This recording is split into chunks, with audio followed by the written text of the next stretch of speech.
Hola, ¿qué tal? Y bienvenidos a otra sesión de comentarios e ideas sobre la lección con el pastor Miguel Patiño y el pastor Miguel Patiño. Es un gusto estar con ustedes. ¿Qué tal? Un placer saludarles y bienvenidos nuevamente a este espacio donde juntos dialogamos acerca de las distintas ideas que podemos implementar para el repaso de lección de escuela sabática semana tras semana. Claro que sí. El día de hoy tenemos un título muy llamativo para muchos, que es El sello de Dios y la marca de la bestia. Esta es la lección número 11, ya estamos llegando al final del trimestre y está cerrando fuerte. Y como siempre, el propósito es poder llegar con 4 puntos que podamos utilizar para enseñar la lección el día sábado y hacerlo en 30 minutos. 30 minutos o menos es la meta. Yo sé que es resumirlo mucho, pero recuerden, esto no es un repaso, sino más, como mencionaba el pastor Patiño, es un espacio de comentarios en el que podemos dialogar y tratar de ver en 4 puntos las partes importantes de esta lección. Estas últimas 3 lecciones, la 11, 12 y 13, primordialmente están enfocadas ya en el mensaje del tercer ángel. Recordemos que hemos ido haciendo ese recorrido durante el trimestre en los mensajes de los 3 ángeles, y ahora al llegar a esta sección se divide particularmente este título en 2, por eso vamos a encontrar el sello de Dios y la marca de la bestia, primera parte, y la siguiente semana no hay que perdérsela, porque vamos a tener la segunda parte del sello de Dios y la marca de la bestia. Y siempre la pregunta es, ¿cuál es el sello de Dios? ¿Cuál es la marca de la bestia? ¿Por qué esto llega a ser tan importante en el tiempo del fin? ¿Y de qué forma esto nos afecta? Así que la idea es juntos colaborar con estas ideas, porque hay ocasiones en que en nuestras iglesias locales, en nuestras clases de escuela sabática, en el diálogo que tenemos con personas en la calle, en el día a día, la gran pregunta es, ¿qué significa esto y de qué forma esto me afecta o me repercute en mi vida personal o espiritual? Así que, tal como Miguel lo ha mencionado, vamos a ir viendo al menos estos aspectos importantes que nos van a permitir esa plataforma de diálogo inicial para entrar en conversación durante nuestro diálogo en clase. Y vamos iniciando que la lección el día sábado es un poco corta, pero muy al punto. Y cuando empieza lo demás es lo que deja la base para entonces ir y arrancar. Y es lo que me gustaría poner el primer punto aquí en pantalla en este momento, que sería el decir la gran controversia. El que nosotros entendamos este asunto de la gran controversia. ¿Y por qué? ¿Por qué utilizamos este como primer punto? Bueno, de hecho, el segundo párrafo introductorio señala y establece, como hemos estado estudiando, las cuestiones centrales en el gran conflicto entre Cristo y Satanás son la lealtad, la autoridad y la adoración. El mismo autor, y creo que es importante y me gusta esta aproximación que tiene la lección de escuela sabática, porque es en el contexto de la gran controversia. Muchas veces pasamos por alto que el sello de Dios y la marca de la bestia no son precisamente el fin último, sino forman parte de este marco que provee la gran controversia. Y cuando hablamos de la gran controversia, Miguel, tal como hemos estado viendo durante el trimestre, tal como el libro de Apocalipsis lo señala, no es un asunto que inicia en el tiempo del fin. El conflicto entre Cristo y Satanás se agudiza o llega a un clímax en el tiempo final, pero tiene orígenes no durante el primer siglo de la era cristiana, cuando Cristo Jesús nació en Belén. No está tampoco esto como trasfondo durante el Antiguo Testamento, ni tampoco es la plataforma de partida en lo que encontramos con Adán y con Eva, sino más bien nos remonta hacia atrás al mismo cielo donde inicia esa lucha entre Cristo y Satanás. Y claro, esto va desde, como mencionas, desde el cielo, y desde ese momento, todo lo que sucede después, si lo llegas a ver, desde, como menciona Patriarcas y Profetas, capítulo 1, se ve un patrón que, igual como se ve en el cielo, se está tratando de hacer ese mismo patrón en la tierra, en cada caso diferente que llegamos a ver, como en Daniel, luego se menciona en Apocalipsis, y cuando quieres ver cada historia, cuando se trata de rebelarse contra Dios, hay estas 3 cosas que mencionaste que se resaltan vez tras vez al momento de ver las peleas contra Dios. Y aquí es donde podemos colocar, Miguel, sin duda, ese primer párrafo de las 28 creencias, porque vale la pena que lo tengamos presente en el contexto de nuestro diálogo. La creencia número 8, titulada El Gran Conflicto, de lo conocido como las 28 creencias de los adventistas del séptimo día, tiene este par de líneas que colocamos en pantalla como introducción. Y dice literalmente: toda la humanidad está ahora envuelta en un gran conflicto entre Cristo y Satanás. Y entonces señala las tres cosas en cuanto al carácter de Dios, su ley y su soberanía sobre el universo. Esto vale la pena resaltarlo, porque si nosotros leemos, Miguel, por lo tanto, ahí en la parte de abajo, muchas veces creemos que la gran controversia tiene que ver con la salvación de las almas. Uh-huh.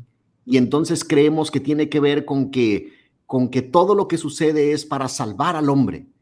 Y pasamos por alto que el gran conflicto entre Cristo y Satanás tiene que ver más bien con estos tres elementos en el cual el hombre también está envuelto y en el cual el hombre también tiene que tomar decisiones, y el sello de Dios y la marca de la bestia también forma parte de este contexto. El carácter de Dios, su ley y su soberanía, es decir, la soberanía de Dios sobre el universo. A final de cuentas son las cosas que Satanás ataca, y Satanás lo que quiere es ser el soberano del universo. Y justo esto se lo explicaba a mis alumnos en clase la semana pasada. Estábamos hablando sobre esta parte del gran conflicto, que les ayudó a entender mucho, porque cuando nosotros vemos lo que sucede en el escenario del gran conflicto, hace muy claras muchas cosas que pasan en la Biblia. Y les mencionaba, bueno, Satanás, su propósito era él ser el que fuera adorado y no Jesús. Eso es lo que él quería. Y la manera en la que busca hacer esto son de estas tres maneras que mencioné, y es como se lo explica a los ángeles, diciéndoles: la ley de Dios es injusta, el carácter de Dios es un carácter que no nos da libertad, y esto todo con esa trasfondo detrás de decir: yo quiero ser el exaltado y no él. Y esto tiene un fundamento bíblico, Isaías capítulo 14, Ezequiel capítulo 28, desde luego hemos visto Apocalipsis capítulo 12, y vamos observando cómo a lo largo de la escritura está este dragón, este diablo, la serpiente antigua llamado diablo y Satanás, que es la forma distinta en que se le va llamando, queriendo usurpar este tipo de cosas. Por algo Jesús mismo le llama y dice: él es el homicida desde el principio, él es el padre de mentira, él es el engañador, él es el león rugiente que anda buscando a quien devorar. Y ese patrón de accionar satánico se agudiza y llega a un clímax en el tiempo del fin. Pero así como es posible observar un accionar divino, un patrón divino en favor de aquellos que son fieles a su gobierno, a su carácter y a su ley, también es posible observar un patrón satánico de conducta en el contexto de la gran controversia. Así que mantener esto en perspectiva es importante, Miguel, porque a veces llegamos a ver las cosas que suceden en nuestro mundo como meras desgracias o como desastres naturales, o como meras consecuencias de las decisiones humanas, y nos perdemos de vista que detrás de este velo, cuando se descorre el telón, vamos a observar una lucha entre esto. Y no quiero dejar de mencionar, y incluso desde Génesis capítulo 3, versículo 15, el Señor le dijo en aquel pasaje que se le conoce como el protoevangelio: enemistad pondré entre ti y la mujer, entre tu simiente y la simiente suya. Por lo tanto, ahí está anunciado que de la simiente de la mujer, de donde vendría Cristo, habría de venir ese conflicto y esa lucha contra Satanás. Y es justamente de lo que Apocalipsis 12 nos habla. Apenas nace Cristo, el dragón se lanza contra Cristo, y posteriormente se lanza contra los seguidores de Cristo. Por lo tanto, es un diablo enardecido, es un enemigo furioso, que está viendo de qué forma destruir a aquellos que enaltecen el carácter de Dios, la ley de Dios, y le reconocen como el soberano del universo. Y es que esto es algo que él hizo desde el cielo. Cuando estaba en el momento de tratar de convencer a los ángeles, él decía: bueno, es que los que están creyendo a Dios son los que no están haciendo estas tres cosas, no están obedeciendo el carácter divino, no están obedeciendo la ley de Dios, y entonces por ende están en el lado equivocado, porque el lado equivocado es el mío. Y si el ángeles pudieron caer en eso, cuán vulnerables estamos nosotros en el poder caer en esos ataques si no estamos bien parados.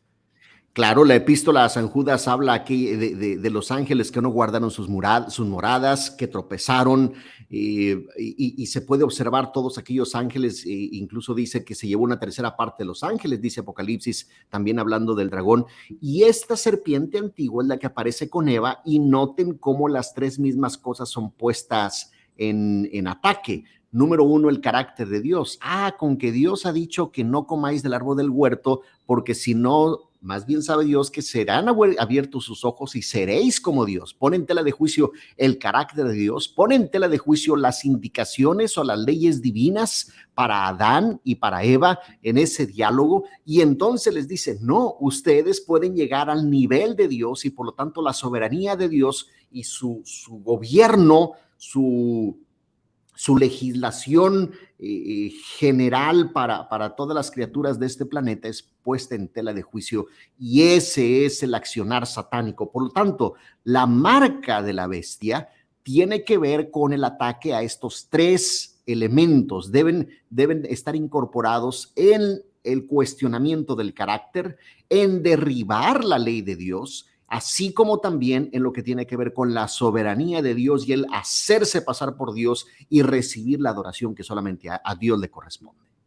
Y es con este marco en mente que entonces podemos abrir la conversación para dar a nuestros tres puntos siguientes, que van dentro de este párrafo como el que leímos. Entonces vamos con el punto número 2, que sería: guarda los mandamientos. Ya vimos que este es uno de los ataques principales de Satanás, y en las lecciones pasadas lo hemos visto cómo es que ha tratado de atacar diferentes pilares que Dios pone con el propósito de tirar los mandamientos de Dios, con el ejemplo desde el Jardín del Edén hasta Apocalipsis. Y hay una parte aquí que me gusta mucho cómo utiliza el autor, que lo pone de la siguiente manera. Dice: el no comprometerse firmemente con Jesús es consciente o inconscientemente comprometerse con el otro bando. Y el guardar los mandamientos de Dios me lleva a un compromiso consciente. Si yo no lo hago de esa manera consciente y cotidianamente, entonces yo me estoy comprometiendo con el lado de Satanás. Y es ahí donde tenemos que tener estar del lado correcto en todo momento, diariamente.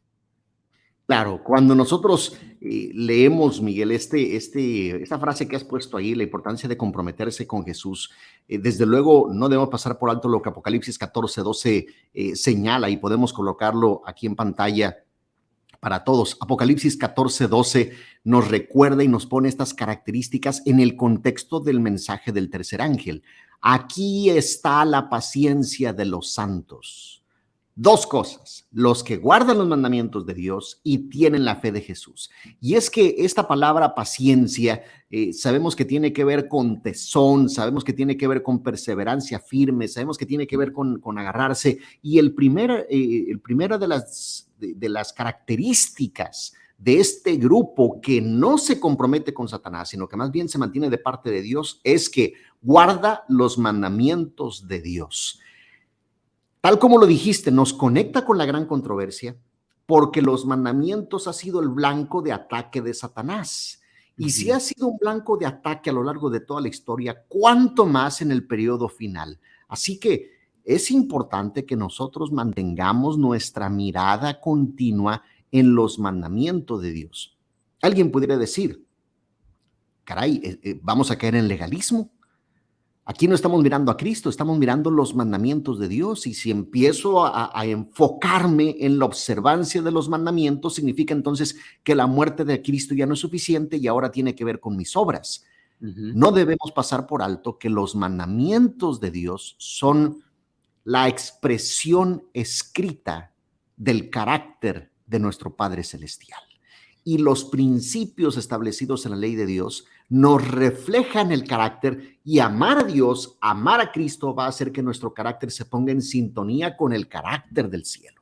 Que es a fin de cuentas lo que Dios ha querido desde el principio, y es la razón por la cual no destruyó a Satanás, a Lucifer en ese momento, sino que era porque si yo destruyo a Lucifer, entonces hago que los demás me adoren por miedo en vez de por amor. Y lo que Dios quiere es de que nosotros podamos tener ese compromiso con Él en base de amor. Y si nosotros obedecemos los mandamientos con el amor como nuestra base, entonces estaríamos lejos de esa parte legalista y más en una parte de relación, que es lo que las últimas lecciones han resaltado, la importancia de esa relación. Y los mandamientos nos ayudan a tener una relación con Dios fuerte y ferviente. En su totalidad. Y déjame decirte, los 10 mandamientos, conocidos también como las 10 palabras. Hay ocasiones en que nosotros nos enfocamos en uno o dos de los mandamientos, pero pasamos por alto el resto. Y yo creo que este es un buen espacio para que mantengamos los 10 de forma presente. Es por eso que el primero dice, no tendrás dioses ajenos delante de mí. Y es que muy fácilmente uno puede desviarse, y es lo que Satanás quiere, que uno se desvíe y entonces uno se convierte en Dios para sí mismo.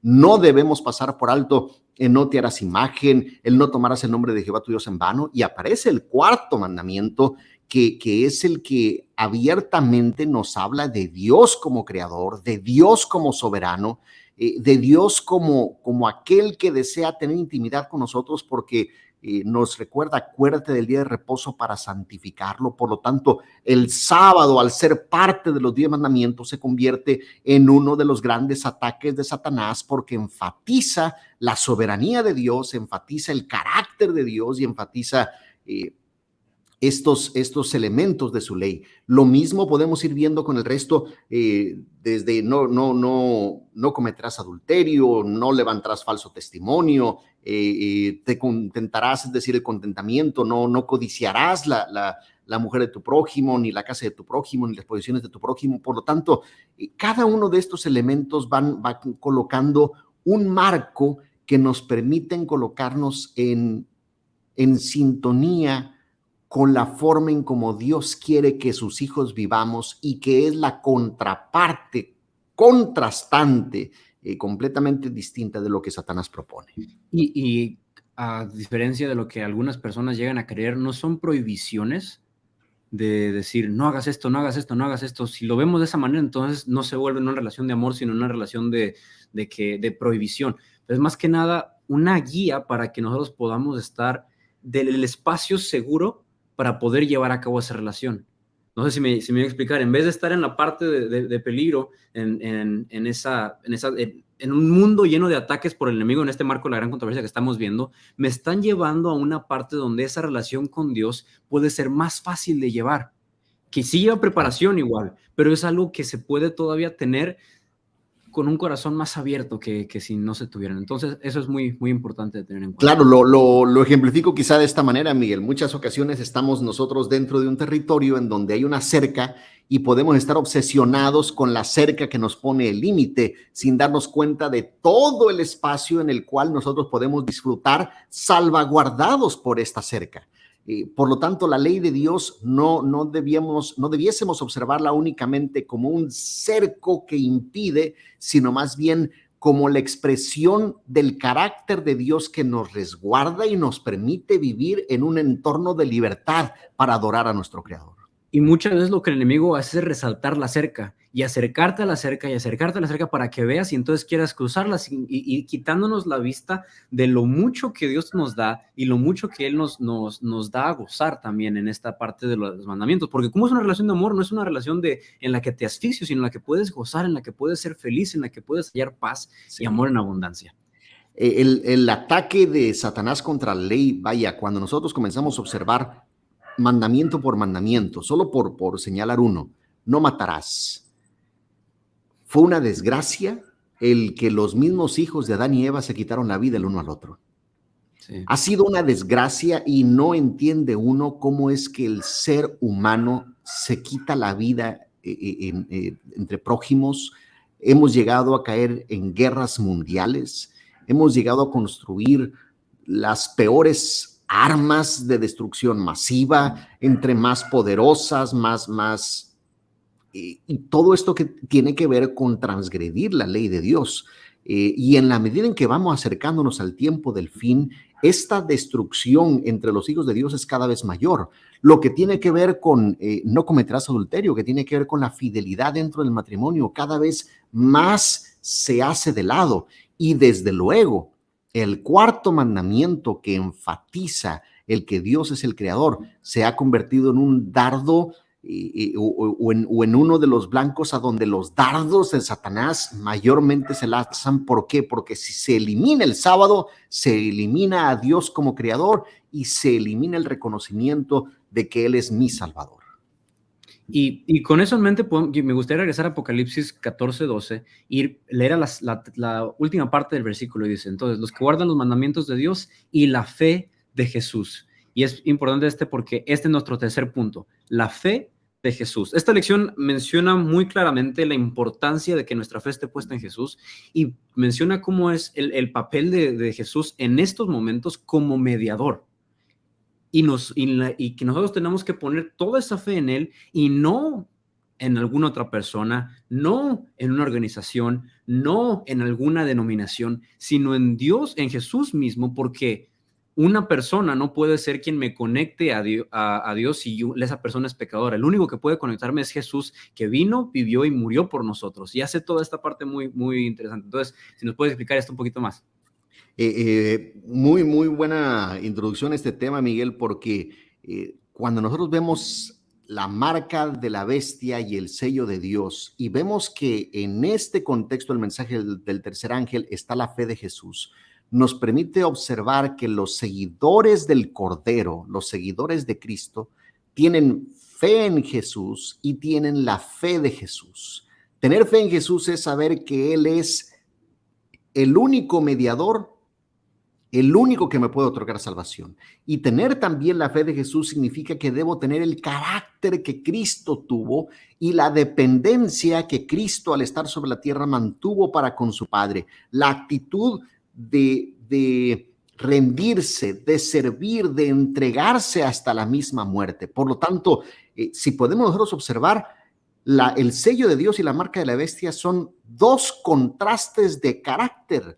Un carácter satánico que va contra todo lo que Dios representa y un carácter cristiano o cristocéntrico donde se enfoca en el Salvador, se enfoca en su vida y desea vivir de acuerdo a lo que su vida nos ha dejado y nos ha transmitido. Y hablando en todo este contexto que estamos viendo de la gran controversia, cuando vemos los ataques de Satanás, de Lucifer en este caso, cuando no son ataques de blanco y negro diciendo, no, es que el blanco no es, el color negro es el que tienes que ver o viceversa, son ataques grisáceos. Y es ahí por eso que me gusta mucho lo que menciona el autor en esta parte. Dice, estas afirmaciones se vuelven más relevantes cuando entendemos la palabra anti como en anticristo. No siempre significa contra, también se puede significar en lugar de.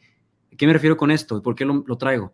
Porque si nosotros ponemos nuestra fe, no tenemos que ponerla siempre en cosas que van completamente lo contrario a lo que es una fe de Jesús. Si esa fe la ponemos en algo que se acerca a, pero no lo es, entonces estamos poniendo, nuestra fe no es de Jesús, sino es de otra cosa que no es de, y hace el efecto contrario, que es en vez de acercarnos, alejarnos de Dios, alejarnos de esa relación de amor, alejarnos de su ley y entonces acercarnos más al enemigo. Claro, y dejando esta frase que hemos colocado aquí en pantalla, podemos saber que esto de en lugar de, en el contexto del gran conflicto y en el contexto de los mandamientos y de la fe de Jesús, es porque el enemigo desea que sea adorado su carácter en lugar del de Cristo, que sea adorada su ley o sus principios en lugar de los de Cristo y que Él sea el soberano en lugar de Cristo.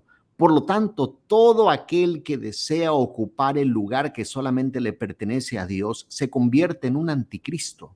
Llámese sistema, llámese líder político, llámese líder religioso o llámese incluso persona individual, porque en muchas ocasiones nosotros caemos tristemente en la tentación de convertirnos y querer ocupar el lugar de Dios y decir, ahora yo desplazo la Biblia y coloco mi razonamiento por encima de lo que la Biblia me desea transmitir y lo que la Biblia me enfatiza. Y ese es un lugar peligroso que nos lleva a caer en un terreno difícil de regresar muchas veces. Y es así como nos gustaría cerrar con nuestro cuarto punto para poder ver, ok, ¿cuál es entonces ese sello? ¿Cuál es entonces esa marca? ¿O cómo aplica para mí? ¿Cuál es la aplicación de todo esto que vimos esta semana en mi vida? Y el autor lo menciona de manera muy, muy acertada, que es de que, bueno, en los diferentes momentos de la historia, personajes como Daniel, personajes como Job, vivieron momentos de angustia, momentos de persecución, momentos de dificultad, en los que fue probada para ellos la fe que tenían en los mandamientos, la fe de Jesús que tenían y la fe en Jesús que tenían, porque entonces, después de estas tribulaciones, a quienes terminaron ellos adorando, fue a Jesús, fue a Dios. Entonces ahí cuando aplicaron todo esto, aunque no estaban viendo los tiempos del fin, es para ellos esos momentos de tribulación eran sus momentos de prueba en los que pudieron entonces atestarse siendo fieles y creer en Dios, aunque el mundo los llevara a otro lado. Y es una tremenda aplicación, Miguel. Si bien la próxima semana se van a dar más detalles acerca del significado del sello de Dios, me parece muy adecuado cerrar nuestro diálogo con nuestra clase en este próximo sábado, en lo que tiene que ver cómo esto lo voy a aplicar. Porque tú pusiste esos ejemplos y podemos ver de igual forma el ejemplo de Noé. Noé pudo haber puesto en duda las indicaciones divinas. Y cuando pasaban los años y el agua no caía y el diluvio no venía, él pudo haber dicho, caray, las palabras de Dios, las promesas de Dios no se cumplen, los anuncios de Dios no llegan. Lo mismo pudo haber dicho Abraham, bueno, acá estoy yo solo, ya ando peregrinando, Dios me dijo que saliera, pero quién sabe a dónde. Sin embargo, su fe se mantiene, y cuando viene la destrucción de Sodoma y Gomorra, Lot ahí está en medio de todo esto gracias a la intercesión y la intervención de Abraham. Y hablaste de Job, hablaste de Daniel. Podemos mencionar el caso de los 3 amigos, Mesac, Sadrach y Abednego, que en un decreto de muerte, ellos dicen, nosotros no vamos a arrodillarnos ante la estatua erigida por el rey, así sea el emperador mundial.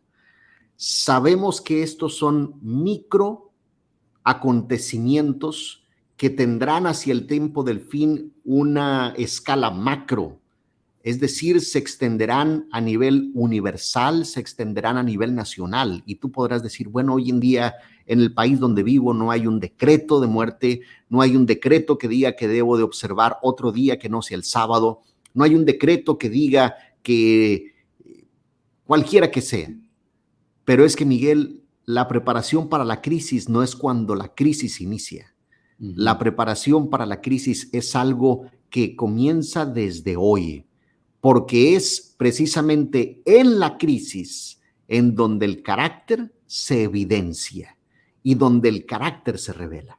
Y es aquí donde tenemos que tener una cosa muy clara. Yo no soy la persona que puede, con mis experiencias, con lo que yo he vivido, estar autopreparado para cuando esos momentos llegan, porque si entonces estoy teniendo una falsa esperanza en algo que no me va a dar la fuerza verdadera para enfrentar esos problemas.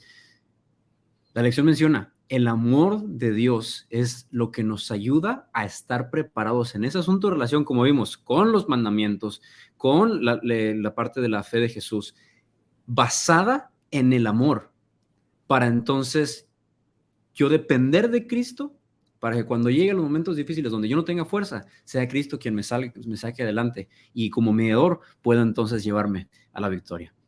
Qué importante es mantener esa relación con el Señor, qué importante es conocer su carácter y que el nuestro se asemeje más hacia Él, y conocer ese carácter a través de la observancia de su ley y del reconocimiento por la observancia del sábado que Él es mi creador y mi soberano. Que Dios permita que durante la semana podamos mantener eso en mente y enfatizarlo bien durante el repaso de la lección del sábado. Es un gusto que nos hayan acompañado. La próxima semana estaremos con la parte 2, donde diremos cuáles son y conversaremos sobre esa parte del sello de Dios y la marca de la bestia. Ya dimos el trasfondo para entenderlo y estaremos listos en la próxima semana. Síguenos acompañando en este viaje de la vida con Jesús a la tierra prometida.